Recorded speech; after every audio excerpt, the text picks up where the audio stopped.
warranties. Many have miles in the teens, remaining factory warranties, and some are even local one-owner vehicles. Over 900 used vehicles in stock now and ready to move. More than any other dealer in the area. Plus exceptional service, selection, and savings. Need some summer spending cash? Sheeler will buy your vehicle even if you don't buy from us. Plus super money for your trade. Volume selling means volume pricing. And we've got the volume with over 900 used vehicles in stock now. No games, no gimmicks, just summer super deals at the Used Car Superstore on the Sheeler Motor Mile, your premier used car dealer. Locally owned for over 50 years. I-81 exit 118C in Christiansburg. Call 866-SHEELER1. Always open at Sheeler.com. Car insurance rates are rising rapidly. That's no secret. It's because the cost of medical care for those who are injured and the repair and replacement cost of damaged vehicles is skyrocketing. But what can you do about it? Hi, this is Judd Gardner with Gardner Insurance Solutions in Lynchburg. We've been helping Central Virginia drivers purchase the coverage they need at affordable prices since 1993. Talk with us before you pay again. We represent numerous companies and have many cost-saving strategies. Gardner Insurance Solutions, 434-316-5433.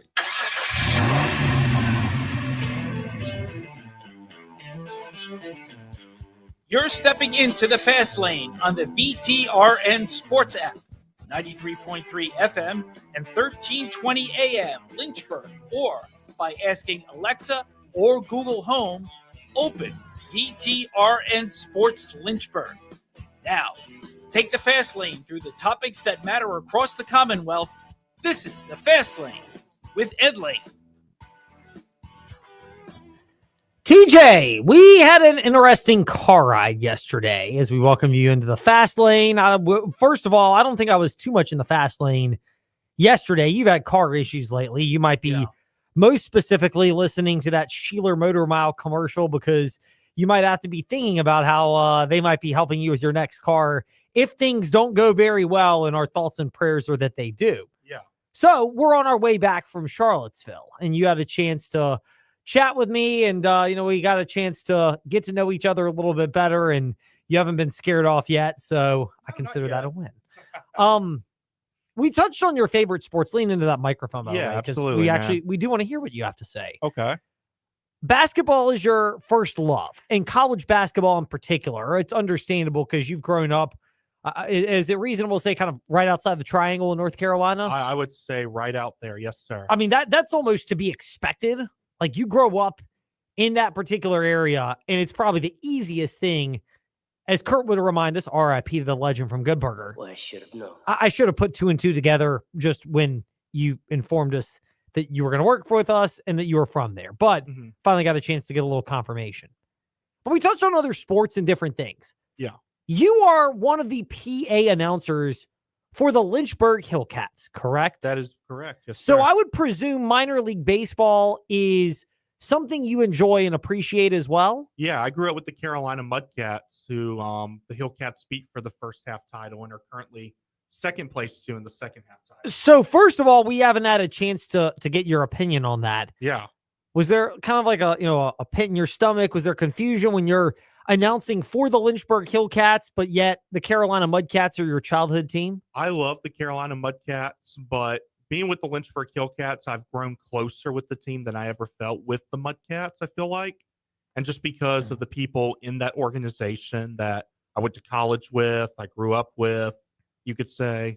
So I feel like I have more of an emotional attachment to the Mudcats, but I feel like in a career aspect, the Hillcats gave me an opportunity that the Mudcats weren't able to give. Oh, for sure. Totally get that. No ill will toward all of that. We've had teams that have gotten our interest in different sports, but yet we ultimately have an opportunity to turn this into a profession, and sometimes loyalties, can be bought. Let's just say it like it is. To quote Nino Brown from New Jack City, it's never personal, it's always business. Or you could use the same line from The Godfather, as more of our listeners may appreciate. Both very sinister, by the way, and in their undertones. Yeah. So the Lynchburg Hillcats, though, you're the PA announcer for them. Yeah. You've been to other minor league ballparks, obviously Carolina Mudcats. I'd be shocked if you haven't seen the Durham Bulls venue. I have been to Durham Bulls, yeah. I figured as much being from there. I've been to plenty myself over the years, and there's something about minor league baseball and just baseball as a sport, where as much of going to the game is about the atmosphere around the game as it is the action that's taking place on the field. Now, it's a bonus if they're good. Lynchburg Hillcats have been good for plenty of years. Finally won a Carolina League half championship this past year, but they've contended for deep postseason runs in previous years. So that's one angle to this. But the news came out in the spring about the Lynchburg Hillcats and City Stadium. Sorry, I'm petulant like that. If the sponsor of the stadium wants to become a sponsor of ours, I'll be glad to give them mentions here in the fast lane. Otherwise, Petulant Ed is coming out, and yes, I referred to myself in the third person.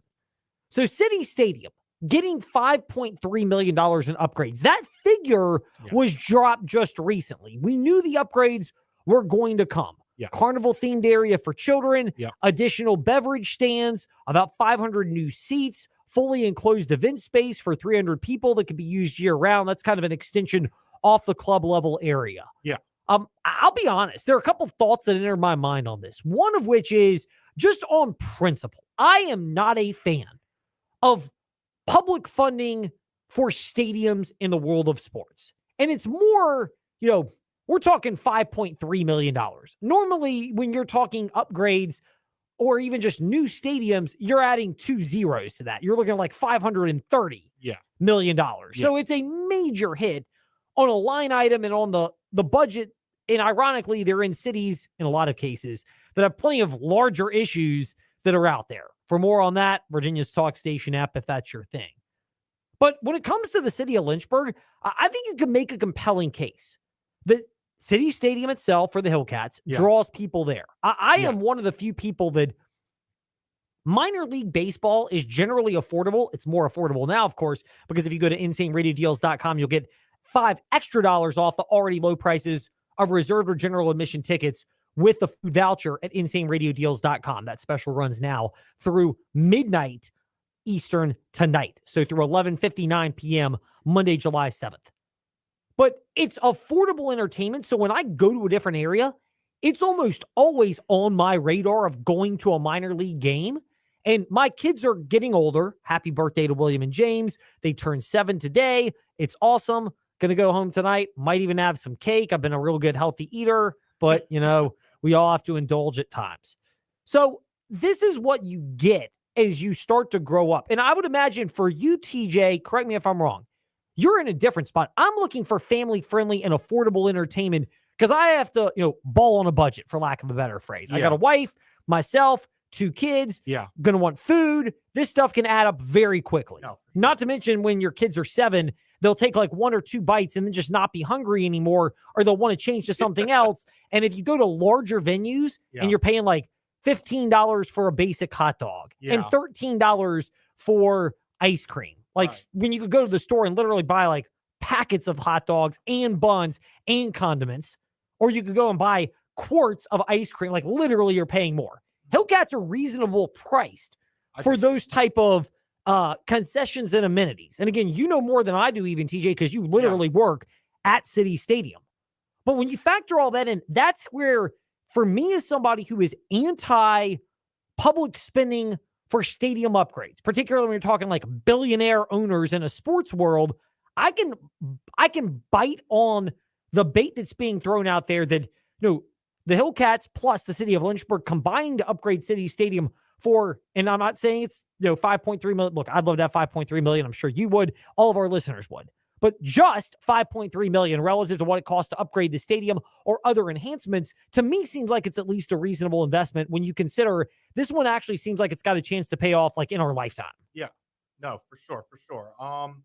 I think the whole thing is trying to bring an even bigger atmosphere for the Hillcats. And I think as far as atmospheres go, the plans for this stadium, I think can be huge, in all honesty. I like where they're addressing them, more seating. We had heard about the carnival rides as employees. Like, we know that'll be installed as late as next year. I'm not sure about the seating and everything, but I know that's coming. So, I think it's just when your kid's not watching the game and, they're distracted by everything else, it's something to keep an occupy on. It's something for them to keep their occupy on while the parents enjoy the game. So I kind of like that idea. Yeah, you got to make a kid. Your point about the carnival and the kids area is big because the more exciting it can be and the more parts to it, the more you're going to keep kids coming to the ballpark at a young age. Yeah. And that's a crucial thing. And affordability is big. $5.3 million. Look, if this was $53 million or $530 million, I'd probably raise a stink about it, to be honest. But $5.3 million for stadium upgrades is not a lot when you're talking about the relative cost for upgrading stadiums and, frankly, just infrastructural costs now for larger buildings and operations. Like all these things. I mean, here's a shocker. Again, if you want to get political, Virginia's Talk Station app or 100.9 Lynchburg. But inflation has happened over the last, we'll call it 10 years. That way we can get through multiple administrations and everybody can feel like we're blaming them. Perhaps we are. But you factor that in to the reality of, stadiums still needing enhancements. I think it's a great idea. I've seen some of the renderings. I was over there doing the InsaneRadioDeals.com fast take this morning and bumped into a couple of higher level staffers with the Lynchburg Hillcats, and they were giving kind of an explanation of timelines and that the goal is to have a lot of these upgrades in place by the start of the 2026 season. I use the phrase the goal because let's also put this in perspective. City Stadium is going to be used until at least the midpoint of September with the Hillcats in the playoffs. That gives them 5? That gives them 5 months because the season starts in April. Correct. So you got October, November, December, January, February, March. So I guess 6 months technically. When you're factoring in the timeline. But here's the thing: you're going to have weather that's going to pop in, and we're in the summer where, as hot as it is, there's not rain. Right. I wish we'd had some, and I wish it was cooler, but it's not. So we're dealing with heat and humidity and the nastiness of being outside. But if you're talking about building, you can still work through that this type of time of year. Days are longer. The weather is often drier, which means when you're building, you can make progress. It's going to be more challenging for City Stadium, just the raw logistics of it, because you're going to hit the fall. And oftentimes we get, rain that comes in during that time frame. Yeah. Then you've got winter. Who knows what that's going to bring? I mean, remember this past winter where like every single Monday, Tuesday, or Wednesday, we would have inclement weather that came in. We felt it at InsaneRadioDeals.com because people just weren't getting out. And it wasn't until March when it dried out and it got to be better. So this should not affect the field of play for the Hillcats. They will be open. But as far as the stadium upgrades to City Stadium go, having talked with some people today and having, just putting 2 and 2 together with like weather and logic here. Yeah. I think it's an admirable goal. You'd love it for things to go off smoothly, but I wouldn't be shocked if parts of this are the upgrades are in place immediately at City Stadium. And then other parts are things that are still under construction as the season starts to develop and progress. And that's just the reality of trying to get a construction project wrapped up when you have a timeline and a goal versus the reality of how the world operates. Yeah, I will say this, though. I do think the upgrades that they're bringing in, it's smaller infrastructure. So I think that doesn't require as much time as, say, cabanas when they were being built at Williams Stadium that went nearly into the next football season. That's a great point, though, because that whole Yeah. end zone, I guess, is it technically the south end zone? It's not the clubhouse end zone. It's the cabana end zone Yeah. at Williams Stadium for Liberty. You were totally redoing. They had a clubhouse, like a visiting locker room that was there. Yeah. They had to attach the new one, or it was part of building the indoor practice facility where the visiting locker room is. Liberty's had their own area, but you're taking all that out. Like, those are large scale projects. These are smaller to a large degree. Yeah. And I'm sure there will be things that have to be taken apart or torn down. The playground might be taken apart and then you kind of reinstall a new one, but you're not having to take major chunks of the stadium just and lop them off. You're going to be adding on to the suite area that you have with the luxury boxes and the press boxes. There's going to be more there. You're going to be adding in additional concession stands. But when you're adding it, they've still got concession stands at City Stadium. Like, you would love to have less wait time. More stands means more people are going to buy because you're not feeling like, oh, I've got to wait in line. There are more places where you can separate people from their money. I mean, let's be real here, whether it's the Hillcats or Liberty or any other endeavor, like, part of the goal is to separate people from their money and make it as convenient as possible. Minor league baseball affiliates make more money from concessions than they do tickets. So sure, that's definitely the goal, and to bring in more concessions. I know at the Hillcats, that's the main goal. Oh, the concessions. For sure. I mean, look, we have a great deal, and it's great to get people to the Hillcats game, and it's affordable with InsaneRadioDeals.com. But there's also a statistical benefit for the Lynchburg Hillcats, which is why we've had a great partnership with them for a while, is our listeners can get a great deal and save money right off the bat. But the Hillcats can still make some money right off the bat as well, because you get a family in or a group of people in, and inevitably each of them may buy, a beverage or two, a food item or two on top of what they're getting here. And all of a sudden, everybody wins. You save a little bit as a fan. The Hillcats get to, they'll still make money off of it. And of course, we make some money with InsaneRadioDeals.com. And I know I'm selfishly plugging it, but the way the setup is worked is when you have a fan environment, that's the thing. And I will throw this out there too. I don't know everybody that was involved. RIP to Ronnie Roberts, great person. But with he and some of the other organizations, it took a long time to get the initial reconstruction of City Stadium a couple decades ago. That was a long kind of extracting your teeth process to get that idea passed in Lynchburg. Mm-hmm. And yes, $5.3 million, especially given that, we seem to be having budget issues in the city of Lynchburg. I don't want to go into all the specifics. You can, again, check out the news updates with Bill Trefiro and others on 100.9 FM, the Virginia's Talk Station app, or even when we air them right here on VTR and Sports as we do at different times of the day. But I get that. But this to me is not just an expenditure. I can at least see a path where you upgrade the stadium, more people come out, there's a chance to make money back off of this, and it is a community draw to bringing people into the area of, hey, I'm from out of town, even if it's just the surrounding Lynchburg areas, where you're going to come in with the family, you're going to go to a game, and you can make a day of shopping and activity out of it. Yeah. And I think along those lines as a family person now, and that's, again, how my mind thinks is, what can we do to make it a real fun extravaganza with our kids? Because as they get, they're 7 today is when they turn 7, but as they get 8, 9, 10, you start being able to extend your days out. So you're looking for those type of activities. And minor league baseball, inherently, just the nature of the product, like you mentioned, TJ, it is an affordable way to draw people out. So that's where, again, you will find fewer people out there that think it's ridiculous, privatized profits, public costs of stadiums. But I at least get this because it's not a large investment, and it's one that I can, because it's not a large expenditure, it means less expenses made, a chance for it to actually pay off. No, for sure. And I'll say this, it's cheaper to go to a Hillcats game than to go to the movies these days. That's a great point. I mean, shoot.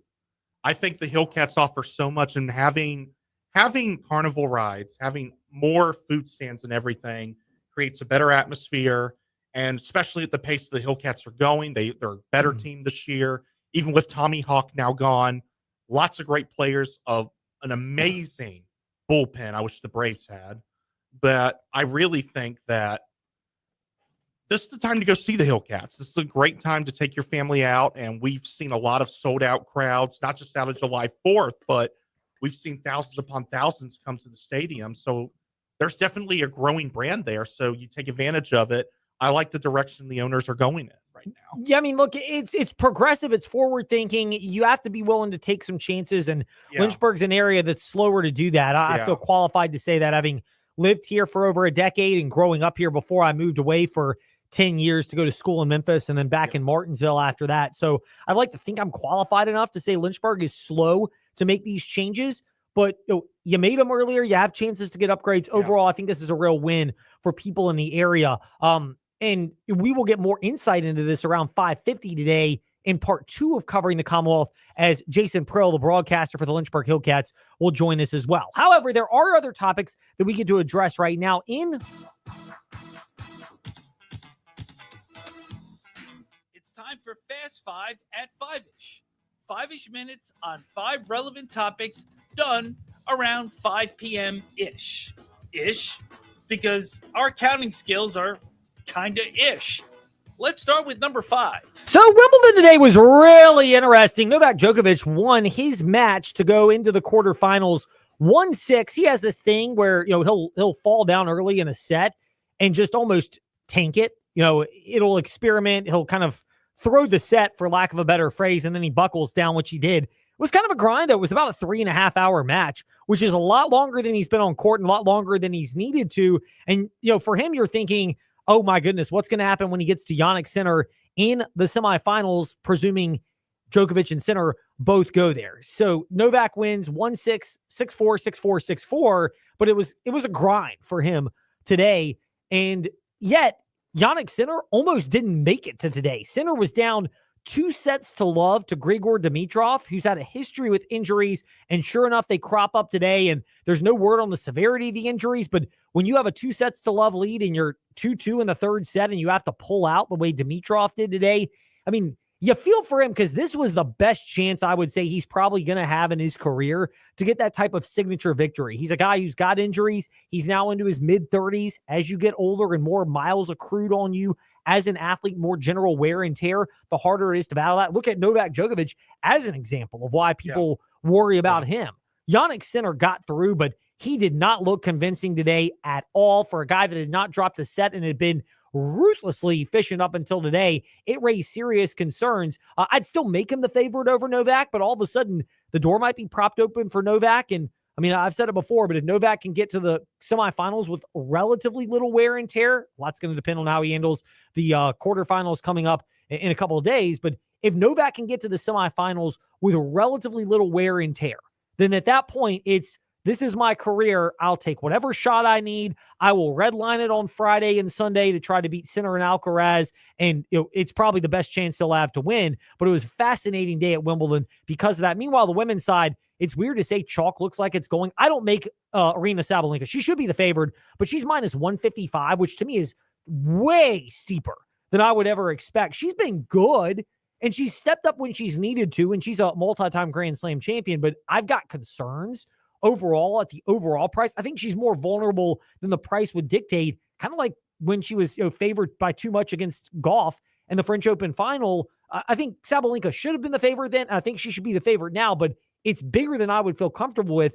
Iga Swiatek looked good today against Clara Tauson. Mira Andreeva, people have been waiting for her to slip up. She did not come into this tournament in great form, but she was dominant today against Emma Navarro, part of the private jet club of tennis players. She and Jessica Pegula, who are billionaire heiresses, if you will.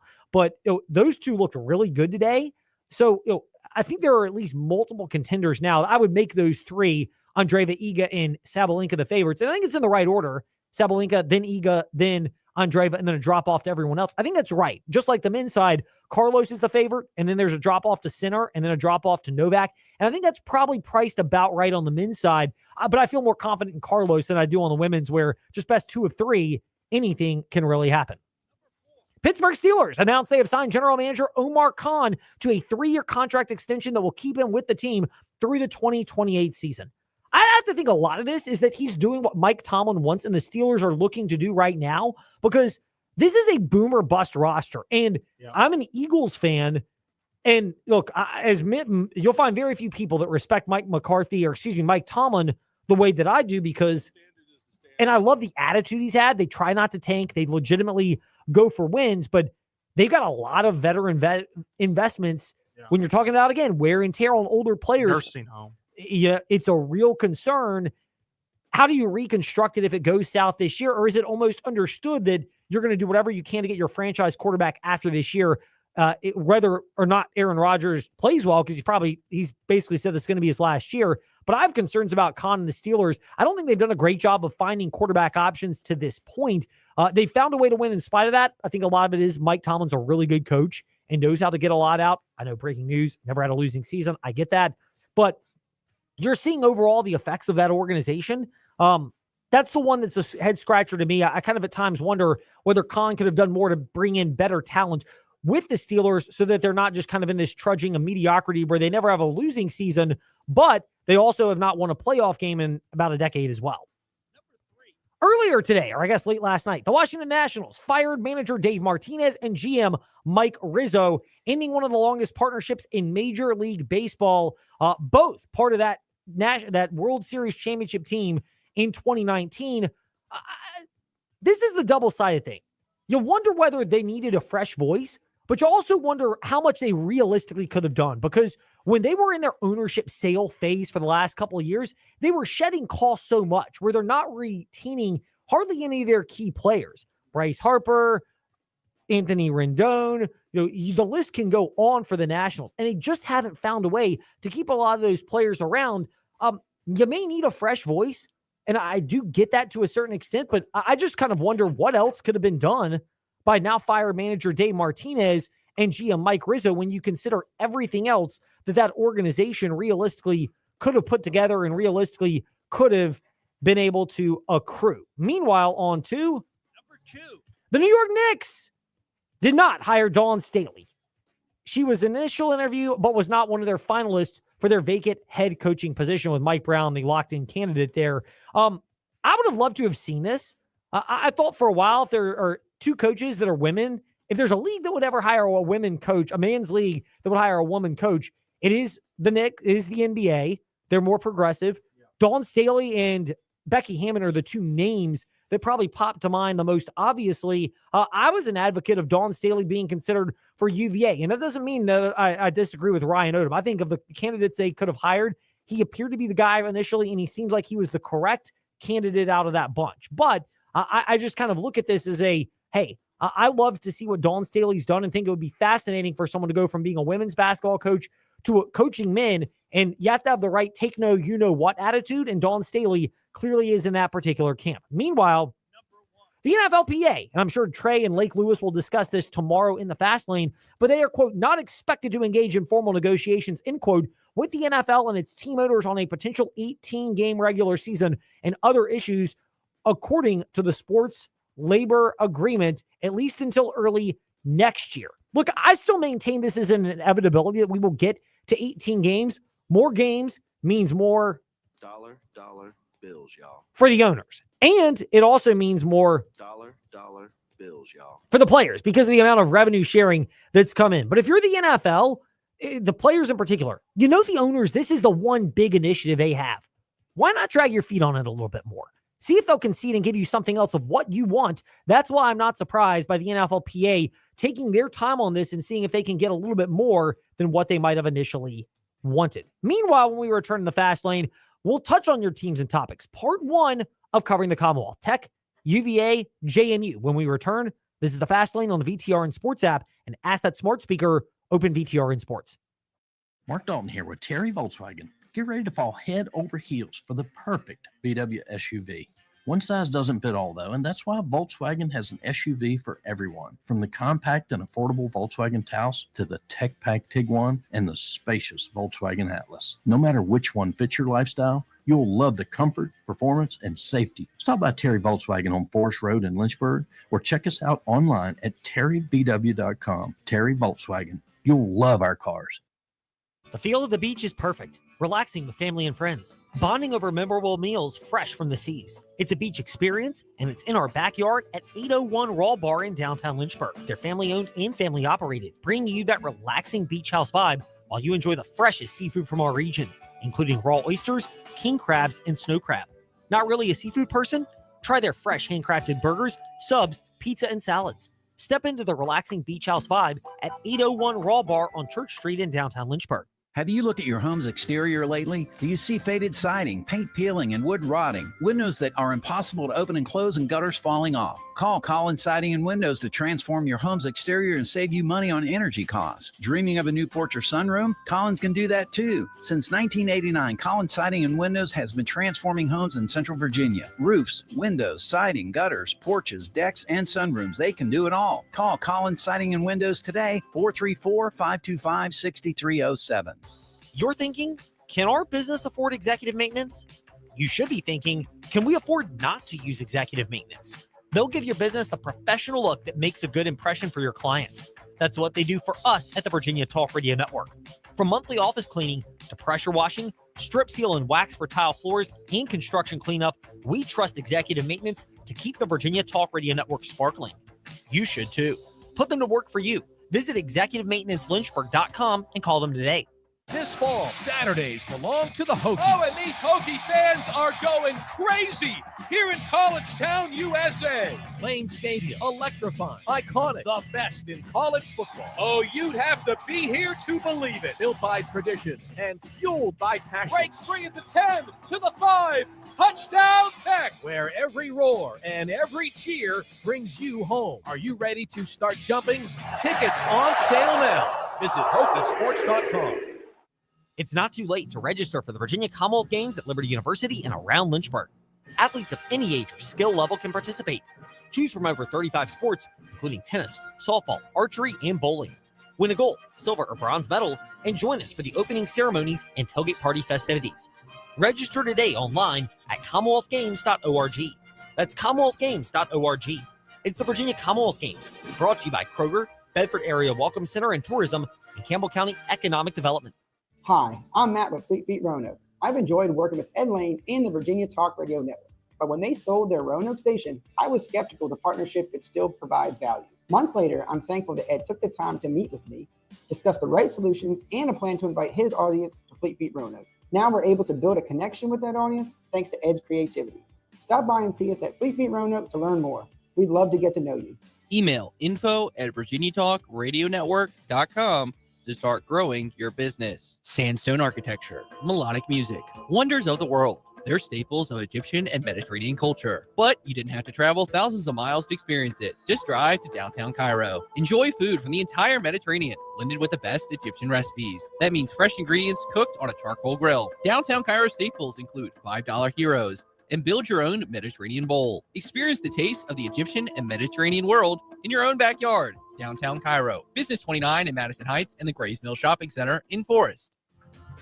When it comes to legal matters, there is no substitute for experience. Hi, I'm Randy Trost with Trost Law. We've gained knowledge from serving Virginians for over 4 decades. Since 1982, we've handled auto accidents and personal injury cases ranging from simple fender benders to complex tractor-trailer cases. And we're ready to put our experience to work for you. We hope you never need our services, but if you do, just give us a call at 777-HURT or visit us at trostlaw.com. Thursday on the morning warm-up, frontstretch.com's Dalton Hopkins joined us to discuss his article about the struggles of small teams in the NASCAR Craftsman Truck Series, Daniel Suarez and Steve Newmark leaving their respective teams, plus Ty and I debate the ideal conferences for Liberty, UVA, and Virginia Tech. No show Friday due to Independence Day, so we're back Monday reacting to the weekend. Join us on the morning warm-up. Weekday morning, 7 to 8 a.m. on VTRN Sports, 93.3 FM, 1320 a.m., and on the VTRN Sports app. Head to lynchburg-hillcats.com to lock in your tickets for the Lynchburg Hillcats this season. Now here's VTRN Sports.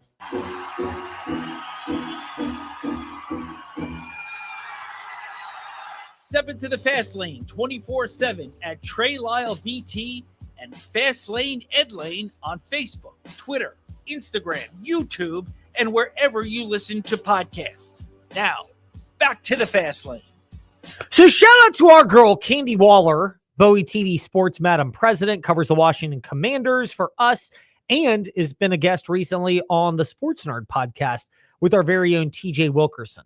She's got her own podcast, Seawall does, Coaching from the Couch. And we bring that up because I don't know if Coaching from the Couch is the right one for here, but we have a different version to kick off part 1 of covering the Commonwealth.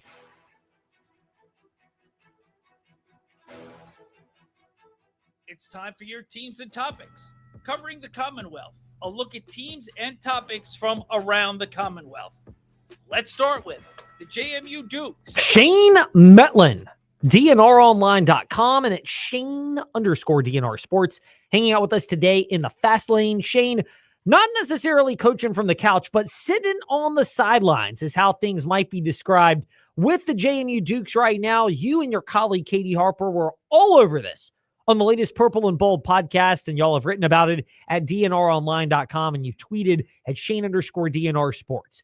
If you had to put the peg right now in terms of what JMU and, frankly, a lot of the schools on the eastern part of the Sun Belt Conference want, is it almost unanimous that they would rather sit on the sidelines, even if there are only 13 teams in the Sun Belt, because they're waiting to see what happens, especially with the new buyout news coming as far as how easy it is to get out of the ACC starting in 2030, 2031?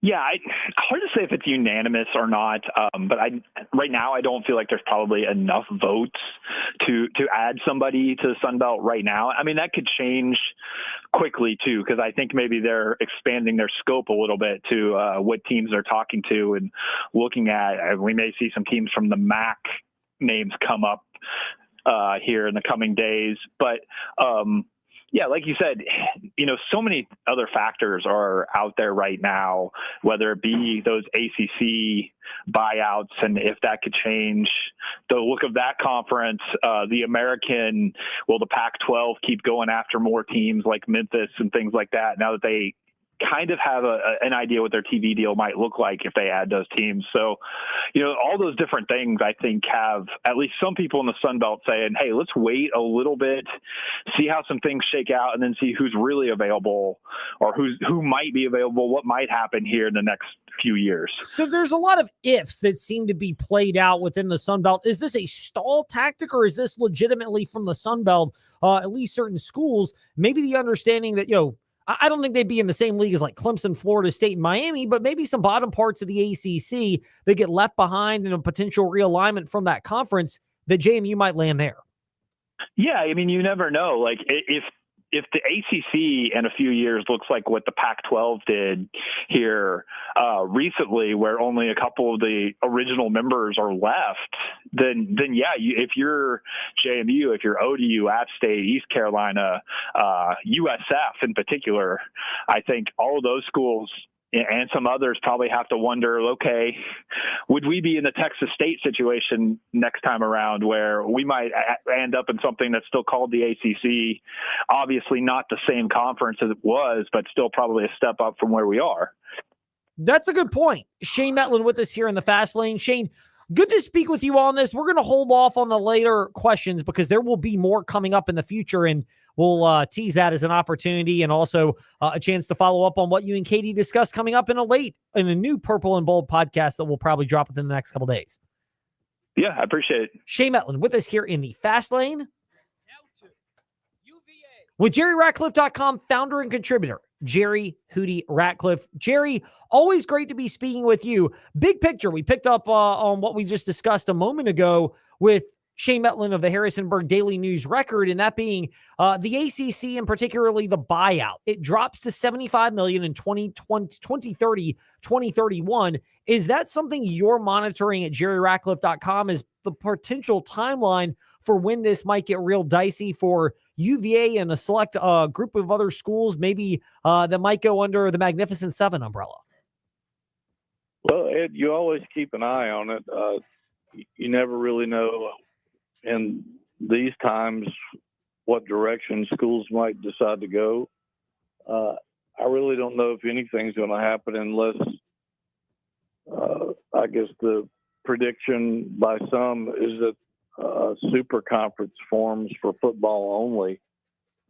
I think that's probably the only way that we're going to see that kind of movement because I just don't know where all these schools are going to go unless they're absorbed by the SEC or the Big Ten. But I really don't know that would even work because there's so much talk out there about forming a super conference with however many teams from all the conferences just for football and nothing else. And then everybody else would remain in their conferences, and there might be some reshuffling there to make it more geographically logical. But it's something I guess could happen at any time or may not happen at all. And I don't know what is going to have to occur to trigger that. But as you know, there's been several times when we were attending the ACC football kickoff, not expecting anything. And I think 3 summers in a row, there were major announcements that rocked the entire college world in the Big Ten and the SEC and et cetera, the ACC. So it's so unpredictable in these times. And who knows when we could get another major reset of everything. Yeah, that's a good point about where we could get another one, and people are eyeing that. More info will come surely at JerryRatcliffe.com. Hootie, pivoting to a different side of things. Podcast is now dropped. I think there are 1 or 2 editions of these with Carla Williams speaking with Jeff White. Now, I get it, and this is no disrespect to Jeff White, who's done a great work in the media and now works for VirginiaCavaliers.com or VirginiaSports.com, is their Virginia coverage person. on the one hand, it's not as many appearances with the broader media. On the other hand, is this a step in the right direction, at least for Carla Williams and UVA, that she's at least doing something and putting herself out there? Perhaps, although I don't know that the perception is going to change a lot until she does open up to the broader media, because, it's just like an in-house mouth organ, really. There's not going to be any tough questions, no controversy. It's just whatever message she wants to put out there to the fan base. And to me, that's not being upfront with your fans about their questions concerning all the major issues going on at UVA. Great point from Jerry Ratcliffe, and more desired from a lot of Virginia fans. Hootie, good to speak with you as always. Thank you much. We'll have more to discuss, including more recruits coming in for Virginia, which you're covering in depth at jerryratcliffe.com, and we'll touch on that as well when we speak again. Okay, Ed. Thank you, brother. Our pleasure. Jerry Ratcliffe with us in the Fast Lane. Speaking of recruits, yes, David Cunningham of TechSideline.com. It seems like every time we turn around, David, Virginia Tech, they're adding another offensive line commitment. How much of this is the influence of new offensive line coach Matt Moore wanting developmental pieces? How much of it is the fact that if you're Virginia Tech, and we kind of saw it being on the wrong end last year, losing center Braylon Moore to LSU and left tackle Xavier Chaplin to Auburn, that you're probably going to have a tough time buying, let's call it what it is, elite offensive line talent that's already developed. So your best bet may be to identify guys early and take a lot of flyers in recruiting. Yeah, Ed, absolutely. First of all, great to be with you as always. I think you kind of hit the nail on the head there a little bit. I think it's a combination of things.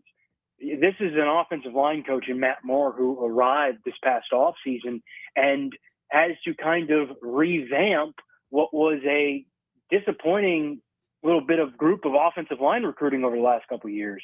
I think the Hokies have hit here or there, but not consistently. And Ed, I think when you look at where Virginia Tech has struggled on the football field recently, you can look at the offensive line and go, that explains a lot. I mean, this group had Joe Rudolph originally for one season. Then he left. In comes Ron Crook. Ron Crook's here for 2 years. I mean, there's been so much turnover in that room. Now you've got Matt Moore, a guy who is probably the best recruiter of the three of them. You could probably say Joe Rudolph, considering what he did at Notre Dame this past season. Pretty good coach. But I think Matt Moore, a guy who has connections previously at West Virginia, really good DMV connections. You're seeing him finally getting his footing. Hokies picked up a 4-star, the highlight of the class so far. A guy from Green Run. That pipeline continues to go strong, but you're seeing them make an emphasis on offensive linemen. Chris Coleman, my colleague, has said it many, many times, Ed, these big offensive linemen, they don't come cheap in terms of money in the transfer portal, and there aren't many of them. You have to identify them out of high school, kind of what you were talking about earlier, and you can see Virginia Tech making much more of an emphasis.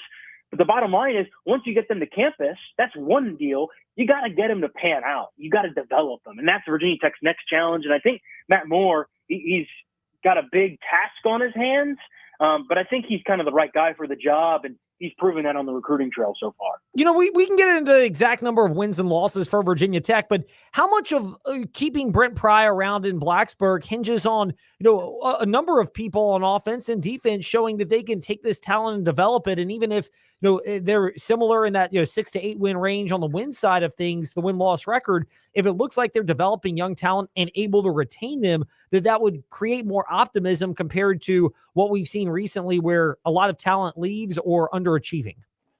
Absolutely. I think you look at a receiver room with Fontel Mines at the helm.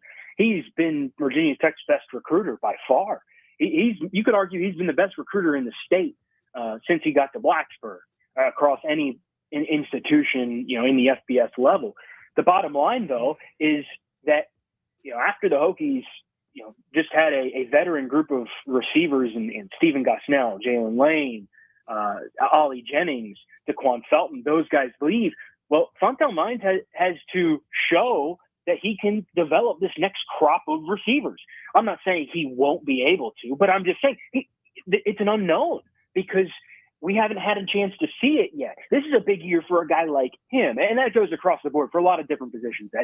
To your point, yes, if the Hokies can prove, even if the win total is only 7 or 8 this year, the Hokies can prove that they're developing guys and that the program's heading in the right direction and that they've got the right guys at the helm in terms of assistant coaches and staff members. You look at strength and conditioning, obviously Jared Ferguson, he is in this role now after taking over this offseason. But you look at position coaches, if they can show that, hey, they're getting the right guys in, they're developing them, and you can see the progress.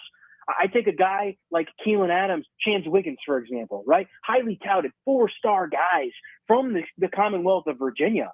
Well, it's their time to shine now. I know Adams is coming off an injury, but you've got to have this next batch of receivers come in and make ends meet and be proven, I guess.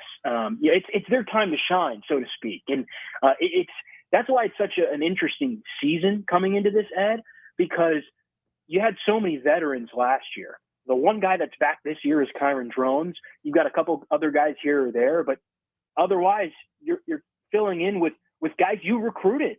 There's not really much of an excuse anymore. These are your guys, so to speak, in terms of the staff, guys that they brought in. So sorry to be a little bit long-winded, but yeah, I mean, it's such an interesting, complex narrative here because I think the Hokies have a lot of talent on the roster, but you have to develop it. And those guys have to step up and make ends meet and make plays at the end of the day, or else, that's what translates to winning. It does. And winning insight is always there for you at techsideline.com. Thanks to David Cunningham. He's at The Real D Cunningham on Twitter and Instagram. David, good to chat with you. Thank you very much for the time today. We appreciate it and look forward to speaking again soon. Sounds good, Ed. Talk to you soon. David Cunningham with us here in the Fast Lane. When we come back, John Manson from AseaofRed.com kicks it off, plus Lynchburg Hillcats and NASCAR still to come on the VTRN Sports app. And ask that smart speaker, open VTRN Sports. Savings are heating up, and so are the summer super deals at the Used Car Superstore on the Sheeler Motor Mile. You don't need super strength to get approved for credit. Sheeler owns the finance company. Getting approved for credit is super easy on the Motor Mile with financing options for every budget. Sheeler makes car buying easy with the hottest brands all in one location. Cars, trucks, vans, SUVs. Many have miles in the teens, remaining factory warranties, and some are even local one-owner vehicles. Over 900 used vehicles in stock now and ready to move. More than any other dealer in the area, plus exceptional service, selection, and savings. Need some summer spending cash? Sheeler will buy your vehicle even if you don't buy from us. Plus super money for your trade. Volume selling means volume pricing, and we've got the volume with over 900 used vehicles in stock now. No games, no gimmicks, just summer super deals at the Used Car Superstore on the Sheeler Motor Mile, your premier used car dealer, locally owned for over 50 years. I-81 exit 118C in Christiansburg. Call 866-SHEELER1. Always open at Sheeler.com. Car insurance rates are rising rapidly. That's no secret. It's because the cost of medical care for those who are injured and the repair and replacement cost of damaged vehicles is skyrocketing. But what can you do about it? Hi, this is Judd Gardner with Gardner Insurance Solutions in Lynchburg. We've been helping Central Virginia drivers purchase the coverage they need at affordable prices since 1993. Talk with us before you pay again. We represent numerous companies and have many cost-saving strategies. Gardner Insurance Solutions, 434-316-5433. The Lynchburg Hillcats square off against the Hickory Crawdads July 8th through the 13th as we get you prepared for some outdoors living.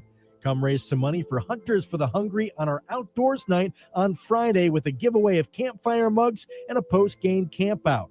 On Saturday, try your luck on our mechanical bull during Western night. And then on Sunday, we give away Hillcat socks for our Kids Club Day.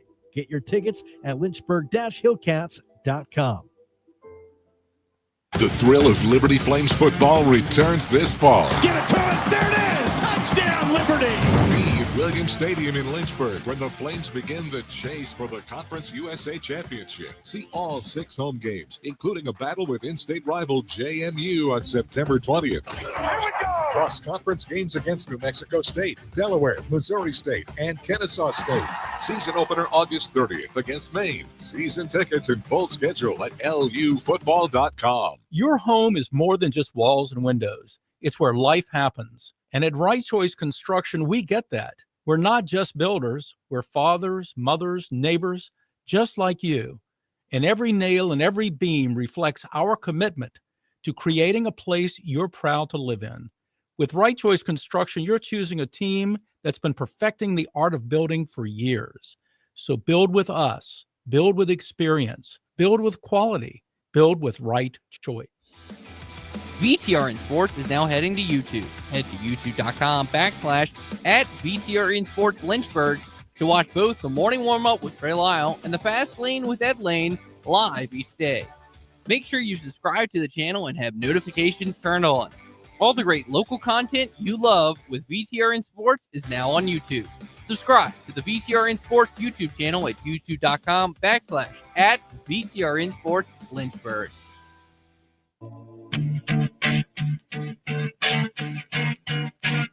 Step into the Fast Lane 24/7 at Trey Lyle VT and Fast Lane Ed Lane on Facebook, Twitter, Instagram, YouTube, and wherever you listen to podcasts. Now, back to the Fast Lane.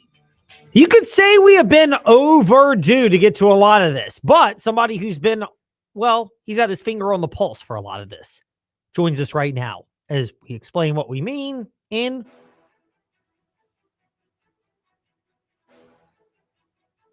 It's time for your teams and topics.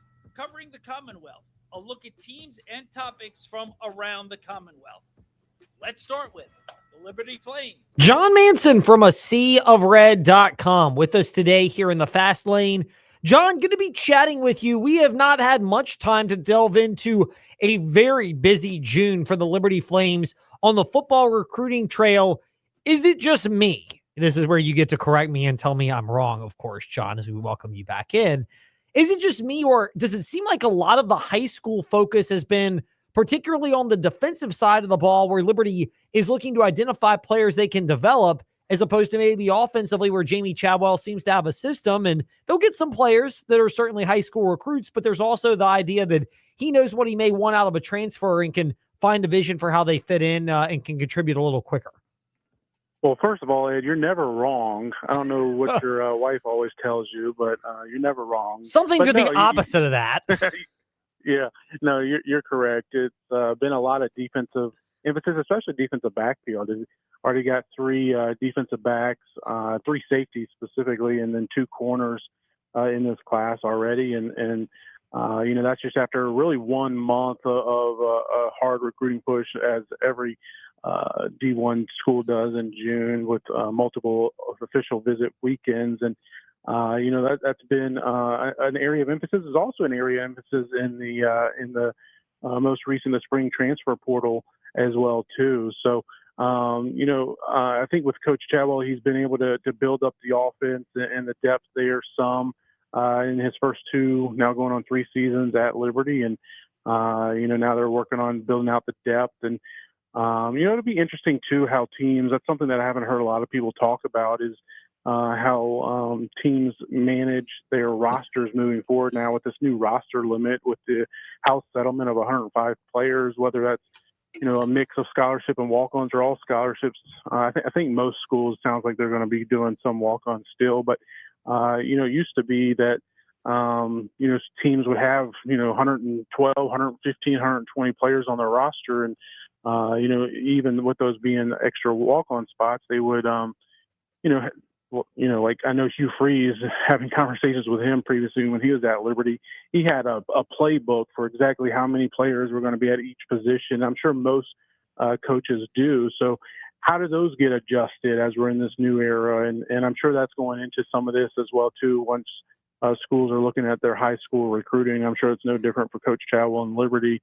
But yeah, defense has definitely been a priority. And it's also interesting they got 2 quarterbacks committed. I don't think that's something that happens often. I can't remember last time Liberty's brought in 2. Actually, I think the last time Liberty had 2 high school signees at a high school at quarterback was back when Buckshot was brought in, and he ended up playing as a true freshman, starting as a true freshman several months later. But I think that was the last time he had a second one. I think it was Rudiger Urick, if my memory serves me correctly, who never really played much and ended up transferring out early in his tenure. So having two quarterbacks is also something that's a little unique, which that'll be interesting too. And again, we're getting ahead of ourselves here, but when you're talking recruiting, guys, that 2026 guys are not going to be here for another year anyways. But Liberty's got a lot of young guys at that quarterback position. You got two commitments there that would, in theory, if they sign and end up at Liberty, be freshmen on the 2026 team. And then you got, Ethan Hauk is a true freshman this year. Would expect him to redshirt. And then Michael Merdinger, the UNC transfer, is a redshirt freshman. So you got a lot of young guys in that room. And Jaden Bradford, a redshirt freshman as well, too. So this year you got three freshman quarterbacks, and you could add two more to the mix next year. So I think that's interesting, an interesting takeaway early as well, too, for the 2026 recruiting class so far. So there's another interesting part to this development in Liberty. They've had a very busy month of June, as a lot of programs host players, but Liberty secured a lot of football commits, and John Manson has even more in-depth analysis at aseaofred.com. But one of the things that jumped out to me, and it made is it just me, or are you shocked by how involved President Dr. Costin is also in this process? I'm sure he's not grinding the tape the way that Jamie Chadwell and the staff are, but it seems very rare that you get a president of a school that seems to take an active role in looking in connecting with players and helping them decide whether Liberty or any other school would be the place for them. Yeah, that's a great point too, Ed. You've seen a few pictures with Dr. Costin showing up and some of these recruits on their campus tours and visits and things, and he's been in there. And I've asked a few of the players that have been on campus and have posted photos with Dr. Costin about that. Just, I think the main takeaway there is just how much, Liberty from the top down is just invested in the program, the football program, and having a winning and successful program. So you don't see that a lot, but I don't know if I've ever seen it, honestly. I'm sure it's happened elsewhere, but I don't recall in my time covering Liberty of that, at least showing up with pictures online. And then, so seeing that, and it's also good because I don't think we've seen a lot from Dr. Costin. He's more kind of behind the scenes a little bit from, his predecessor. And, so it's interesting, it's good. I think it's good, for the alumni base and the fans of Liberty Athletics to see him, invested in the athletic programs like that and showing up there too. So we'll see how that continues to transpire. And one thing that I like to monitor as well too is, who is Liberty beating some of these kids for? And you've seen a lot of guys that, are competing against, most all of them have at least P4 offers, which that can be a little misleading because when were they offered and are those committable offers at this point in time? And a lot of times they're not anymore. But when you see guys going on official visits to like one on an official visit to Kentucky, and the next week took an OV to Liberty and committed to Liberty, schools aren't bringing guys in on OVs without, serious interest on them. So, Liberty's been able to beat out a couple. They've lost a couple as well too, put out an article. I think it was this week. Days run together a little bit in the summer when you're cranking out this content, but some of those guys had committed to or came to an official visit on Liberty, and then the next week maybe went on OV to Wake Forest, for example, was one of them, and committed there. So you see Liberty's a lot of the guys they're losing out on or even winning, but they're going. A lot of them are going to the other P4s or some of the other top group of 5 programs like a Memphis or Tulane or something like that. So we continue to see, Liberty's recruiting strength in football increase every year. And maybe this 2026 class might be the first year that Liberty really has significant returns from that 2023 13-1 season, Conference USA Championship and Fiesta Bowl appearance, because obviously some of that is delayed in recruiting. John, great insight overall on Liberty recruiting. Even though it's a dead period now, doesn't mean you may not get some recruiting news that pops up with players making their decisions. We will keep it locked to A Sea of Red on Twitter and the .com for the website on the insight on that, and probably have more to discuss when we chat again in another week here in the Fast Lane. Perfect. Sounds good. Thanks for having me on it. John Manson with us here in the Fast Lane on W227BG Timberlake, WVGM AM Lynchburg, WMNA Gretna, Danville, Southside, VTRN Sports, Facebook Live, YouTube, and Fastlane, Nedlane, wherever you listen to podcasts. Brian Nolan, frontstretch.com with us here in the Fast Lane. Brian, people are going to think I'm not being serious when I make this comment, but I promise you that I legitimately am today in the Fast Lane. That it's not whether Ty Gibbs would have knocked off Shane Van Gisbergen if they threw a late caution, because I think the last green-white checkered showed that SVG knew how to jump the restart zone and get away from everybody so that Ty Gibbs couldn't knock him out of the way. But it doesn't mean that there should have been a caution, because I think from a safety standpoint, waiting like 30 to 45 seconds to throw the caution for Cody Ware, regardless of whether that means the white flag flew or not, given the severity of that wreck and NASCAR's ability to connect with the in-car audio and realize how injured or hurt Ware was, that the caution flag should have been flown sooner, even if it resulted in a green-white checkered finish. First off, Ed, thanks for having me on, buddy. Second off, it's kind of funny, two parts of this. Number one, I was talking with my coworker, Dalton Hopkins at frontstretch.com, and I was like, if there's a late race restart, Ty Gibbs is going to do everything and anything to get this win. And so I don't think he would have wrecked him, but he definitely would have bumped him a little bit. But going back to whether they should have thrown a yellow, they absolutely should have. But I think it was a plethora of things. I think, and I just recently learned this about an hour ago. I was listening to Denny Hamlin's podcast, and according to him, now take this with a grain of salt, I don't know if it's true or not, but according to him, the NASCAR was officiating from Charlotte. Now, obviously, it's a little bit different because it's a street circuit and everything, so they probably were just officiating remotely. So that could have been it. But, I mean, Cody Ware absolutely slammed the tires. There was that video that was circulating on Twitter or X or whatever you want to call it, and it was violent, and it was very, very scary. And Jeff Pollock of The Athletic said he timed it, and it was 45 seconds till they had to wave the yellow, in which Shane Van Gisbergen already took the white flag, in which in NASCAR rules, if you take the white flag and caution comes out, the race is over.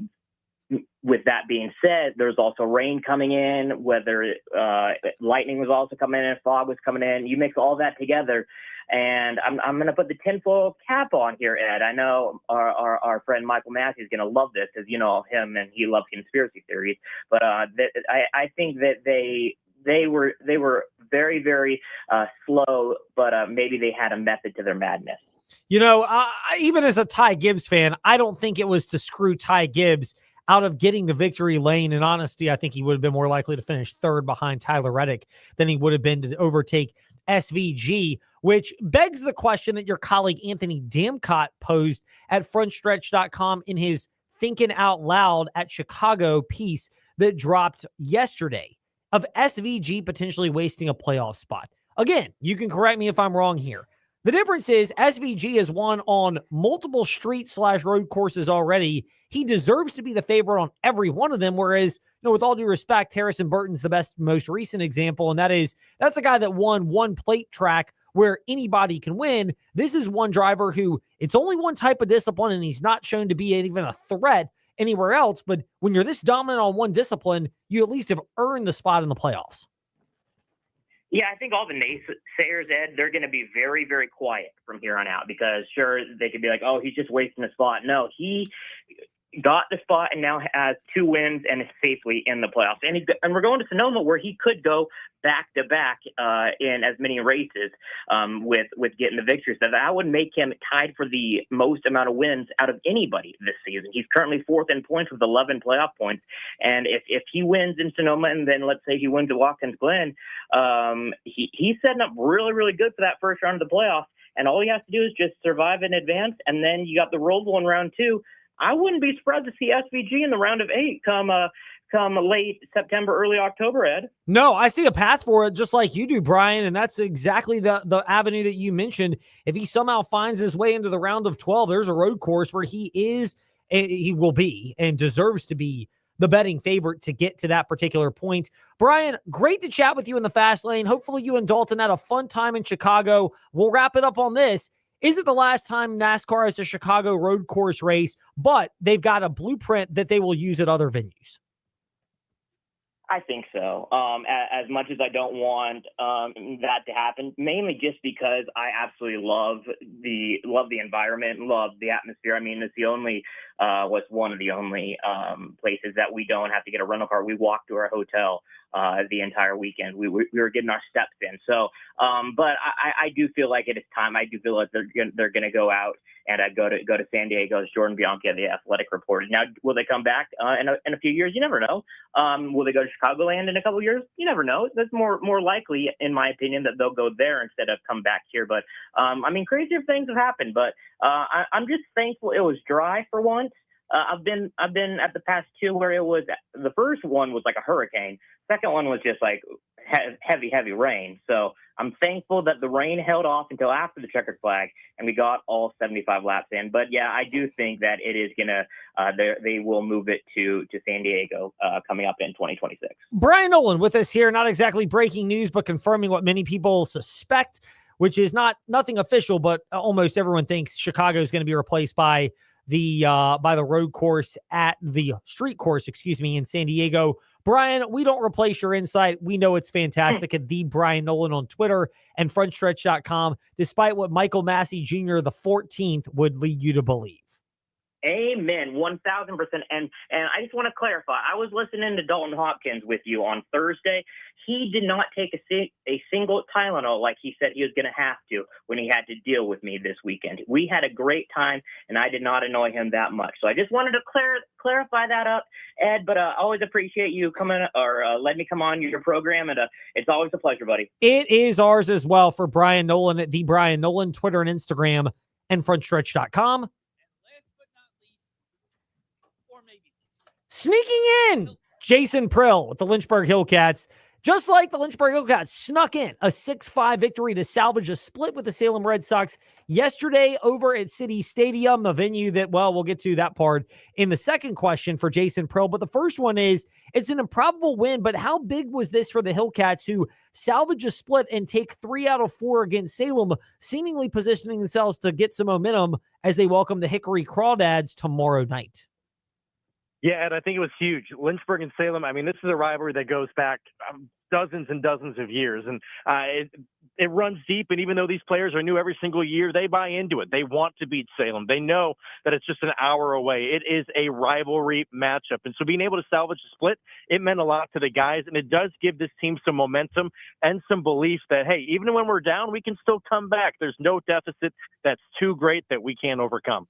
And I saw that scoreboard that was still up when I did the InsaneRadioDeals.com fast take over at City Stadium earlier today. Mine was on the fact that it's now, we knew there were going to be upgrades. That was announced in March, but now it's $5.3 million in upgrades, which, correct me if I'm wrong, when you're talking about what it costs to upgrade venues in the world of sports, that's not a large number. And therefore, it legitimately, not like in some spots, but this legitimately positions, for greater amenities to bring more people to the area. And there is a legitimate return on investment path from these upgrades, not just for the Hillcats, but for the city of Lynchburg as well.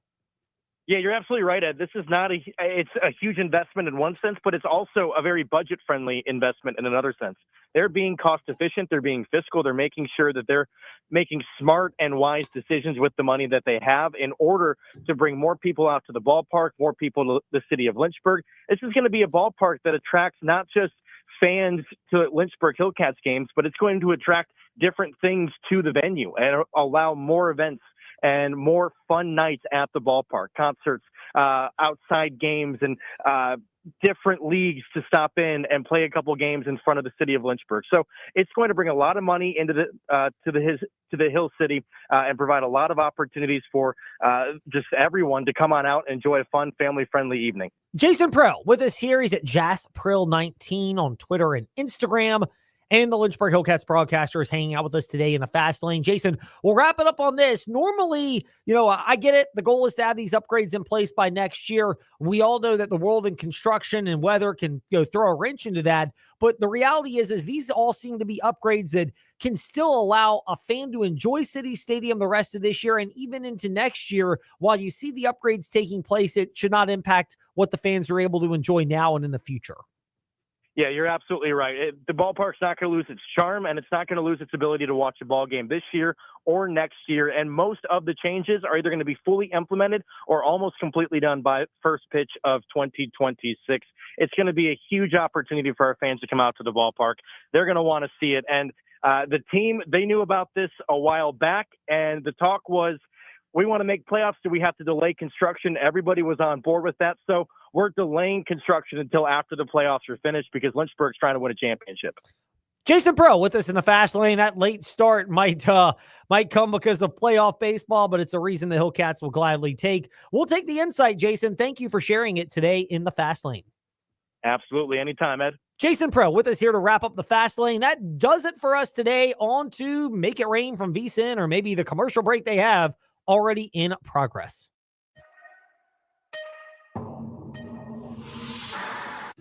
Switching to Progressive is a game